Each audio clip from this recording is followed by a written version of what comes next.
साथियों, सक्सेस की सबसे बड़ी बात यह होती है कि मेहनत करने वालों पे हमेशा वो फिदा होती है। मेहनत करने वालों पे हमेशा वो फिदा होती है। तो साथियों, सभी को मेरा इसी के साथ सभी को मेरा जय हिंद।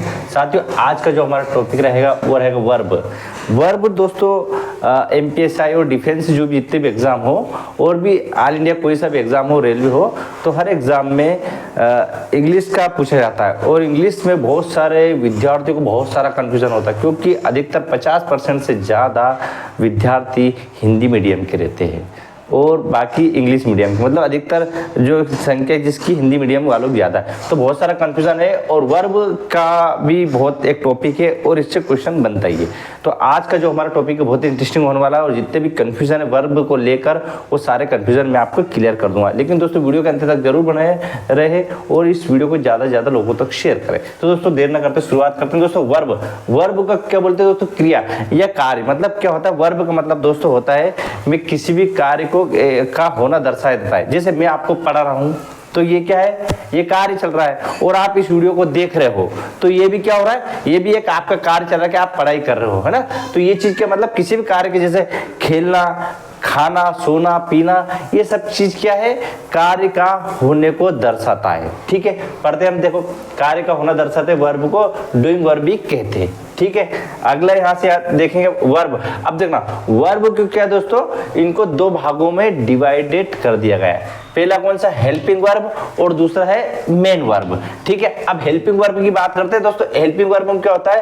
पहला हेल्पिंग वर्ब में होता है is, am, are, was, were, has, have, had, will be. ठीक है, और इसमें टाइम और सेंटेंस मतलब समय की बात की जाती है। देखना इस हेल्पिंग वर्ब में क्या क्या है और इसमें इस हेल्पिंग वर्ब को भी दो भागों में डिवाइडेड कर दिया गया है। पहला कौन सा है? एक मॉडल, ठीक है, और दूसरा प्राइमरी एक्सिलरी वर्ब। ठीक है, दो भागों में इसको डिवाइडेड कर दिया गया है।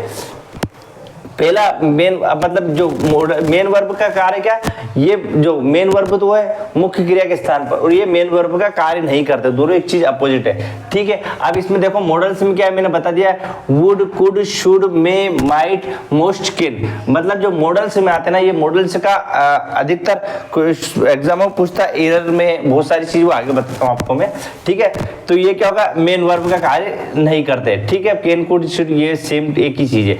अब इसमें क्या होगा दोस्तों, इन मॉडलों को भी दो भागों में बांट दिया गया है। कौन सा? पहला सेमी मॉडल और दूसरा मेन मॉडल। सेमी मॉडल के अंतर्गत दोस्तों क्या आता है? Need, dare, used to. ठीक है, और मेन मॉडल में क्या आता है? शुड, कुड, कैन, ये चीज आती है इसमें काय में? मेन मॉडल में। अब हम देखते हैं इसमें जो हेल्पिंग वर्ब का जो मेन चीज है, अब हम यहां समझते हैं, यहां बहुत इंपॉर्टेंट है ये चीज समझना। क्या हो रहा? He is doing work. अब मैंने इसको रेड कलर करके देखा, ही इज डूइंग वर्क, वहां काम कर रहा है। अब इसमें क्या हो रहा है दोस्तों? प्रेजेंट। क्या हो रहा है? इसमें कौन सी चीज को दर्शाया जा रहा है? प्रेजेंट। क्या हो रहा है? प्रेजेंट का दर्शा रहा ना, इसमें प्रेजेंट को दर्शाया जा रहा है। अब ही वाज डूइंग वर्क, वहां काम कर रहा था। अब इसमें किसको दर्शा रहा है? पास्ट। काय को? पास्ट को दर्शाया जा रहा है। किसको दर्शाया जा रहा है? पास्ट को, क्योंकि वहां वाज आ गया ना। फिर ही हैज डन वर्क, उसने काम कर लिया है। अब ये भी क्या आ रहा है? ये पास्ट को दर्शा रहा है। ठीक है, अब हैज डन मतलब काम, उसने काम कर लिया। तीसरा ही हैड डन वर्क, उसने काम कर लिया था। ये भी किसको? पास्ट को दर्शा रहा है। ठीक है, अब इस चीज में ये चीज सबसे बढ़िया है, ये सबसे महत्वपूर्ण है, इज, वाज, हैव, हैड। ठीक है, ये इससे हमें मालूम पड़ता है कि इसमें कौन सी फॉर्म लगेगी वर्ब की। ठीक है, अब वर्ब की फॉर्म की बात हम देखते हैं। वर्ब की फॉर्म भी इसको बताता हूं इसके बाद में। अब देखो यहां से मैंने देख लिया इज, एम, आर, वाज, वर। ठीक है, क्या हो रहा? इज, एम, आर, वाज, वर। जहां पर भी दिखता है वहां पर क्या होता है? वर्ब की फर्स्ट फॉर्म प्लस ING। सबसे इंपोर्टेंट है क्या है? इज, एम, आर, वाज, वर, जहां पर भी आता है वहां पर वर्ब प्लस ING लगेगा। ठीक है, अब क्या? हैज, हैव, हैड, इसमें वर्ब की थर्ड फॉर्म आएगी तो ये काय का बन जाता है? एक्टिव वॉइस में जाता है। काय में? एक्टिव वॉइस में। लेकिन यहां से ये आ गया, ये भी हैज, हैव, हैड और प्लस बीन लग गया तो इसमें क्या हो जाएगा दोस्तों? वर्ब की थर्ड फॉर्म और ये पैसिव वॉइस में। ये दोनों चीज को आपको समझना है ना। अगर बीन लग गया तो पैसिव वॉइस। ठीक है, अगला देखिए EJMR was were plus being, अब इसमें बीइंग लग गया तो इसमें क्या हो जाएगा वर्ब की थर्ड फॉर्म और इसमें पेसिव वॉइस के अंतर आ जाता है। ठीक है, अब अगला अपन देखते हैं यहाँ से ये मॉडल, इस अब मॉडल की बात करूंगा मैं, ये हेल्पिंग वर्ब की थी, अभी मॉडल में देखते हैं दोस्तों he would doing work, he would be doing work, वहाँ काम कर रहा होगा, क्या हो रहा है वहाँ काम कर रहा होगा। ही में बी डूइंग वर्क, शायद वहाँ काम कर रहा होगा। अब देखो मे बी का मतलब कंफ्यूजन होता है, ठीक है, अब क्या है मे बी का मतलब कंफ्यूजन होगा होता है। अब ही मोस्ट बी डूइंग वर्क, वहाँ पक्का काम कर रहा, मोस्ट बी का मतलब होता है पक्का, मतलब पक्के में वहाँ काम कर रहा होगा।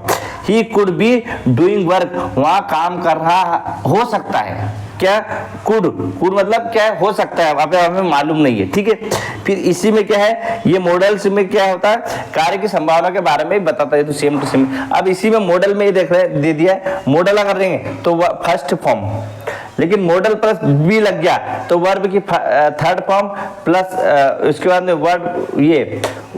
वर्ब की फर्स्ट फॉर्म और ING VB, modal plus have आ गया तो वहाँ वर्ब की third form, modal plus have to be तो वहां पर क्या होगा वर्ब की फर्स्ट फॉर्म। ठीक है, ये चीज हमारा क्या होगा मॉडल जो हेल्पिंग वर्ब के अंतर्गत मॉडल का। अब देखो सेकंड, ये जो हेल्पिंग वर्ब दो प्रकार के मॉडल आपको बता दिया, अब प्राइमरी एक्सिलरी वर्ब। ठीक है, ये भी क्या होता है प्राइमरी एक्सिलरी वर्ब में देखते हो ये बी डू हैव, हेल्पिंग वह मेन वर्ब का कार्य करती है, क्या होती है मेन वर्ब का कार्य, मतलब हेल्पिंग में मेन वर्ब। अब देखते हैं कैसे क्या है। अब वर्ब के तो आपको मालूम है कि वर्ब कितनी फॉर्म रहती है, सबको थर्ड की फॉर्म मालूम है, लेकिन दोस्तों फोर्थ और फिफ्थ भी वर्ब की फॉर्म होती है। देखा ये verb first second third fourth fifth. अब गो क्या है गो वेंट गोन गोइंग गोस, क्या हो रहा है गो वेंट गोन गोइंग गोस। ठीक है, ये सब हेल्पिंग मेन वर्ब का कार्य करते हैं। बी आ गया और आ गया तो बी में क्या हो जाएगा बी वाज वर इसकी सेकंड फॉर्म, फिर बीन थर्ड फॉर्म और बीइंग फोर्थ और इजेमार इसकी फर्स्ट फॉर्म। ठीक है, बी की ये इंपोर्टेंट है ना, बी में क्या होता है फर्स्ट सेकंड फॉर्म क्या है was were, third form been और फोर्थ फॉर्म बीइंग और fifth form is am are. ठीक, अब हेव की बात करें, हेड हेड हैविंग हैज, ये क्या होगा सारी इसकी जो थर्ड फॉर्म ये हेल्पिंग वर्ब, ये एक्सिलरी प्राइमरी एक्सिलरी वर्ब के अंदर आती, जो हेल्पिंग वर्ब और मेन वर्ब का कार्य करती है। ठीक है, ये यहाँ तक समझ में आया। अब हम पढ़ते दोस्तों मेन वर्ब। ठीक है, ये हमारा क्या होगा हेल्पिंग वर्ब हम पूरी पढ़ चुके हैं, अब मेन वर्ब की बात, मेन वर्ब पे आते हैं। अब दोस्तों मेन वर्ब के मुख्य क्रिया के स्थान पर आती है, मतलब मुख्य कार्य, मतलब कोई सा भी कार्य होता है उसको दर्शाते हैं। जैसे एक्शन वर्ब फिजिकल और स्टेट अवस्था में। ठीक है, अब जैसे कि एक्शन वर्ब में मतलब जिस कोई कार्य मैंने बताया पढ़ना लिखना चलना दौड़ना खाना सोना पीना, ये सब कार्य में आ रहा है मेन वर्ब। अब मेन वर्ब में दोस्तों दो टाइप की रहती है, एक रेगुलर वर्ब और इरेगुलर वर्ब। अब इसको समझने की जरूरत है, ये भी हमेशा कंफ्यूजन बनता है। अब देखो रेगुलर वर्ब में क्या होता है वर्ब की सेकंड और प्लस थर्ड प्लस एंड का ऐसे होता है ईड से, मतलब कोई भी वर्ब की फर्स्ट फॉर्म रहती है तो और थर्ड सेकंड और थर्ड फॉर्म रहती है तो उसमें क्या होता है आखिरी में ईडी लगता है। जैसे लुक की फर्स्ट फॉर्म तो सेकंड और थर्ड देखेंगे लुक एट सेम, वर्क में देखें वर्केट ईडी लग रहा है, मतलब सेकंड और थर्ड फॉर्म समान होती है, उसको रेगुलर वर्ब कहा जाता है। इरेगुलर वर्ब में बात करेंगे तो इसमें क्या होता है वर्ब की सेकंड और थर्ड भिन्न रहती, इसमें क्या होती है समान होती है, इसमें भिन्न रहती। कैसे गो वेंट गोन मतलब अलग है ना सेकंड और थर्ड, इसमें कट समान तो समान आ गए व्यू बोट ब्रॉड।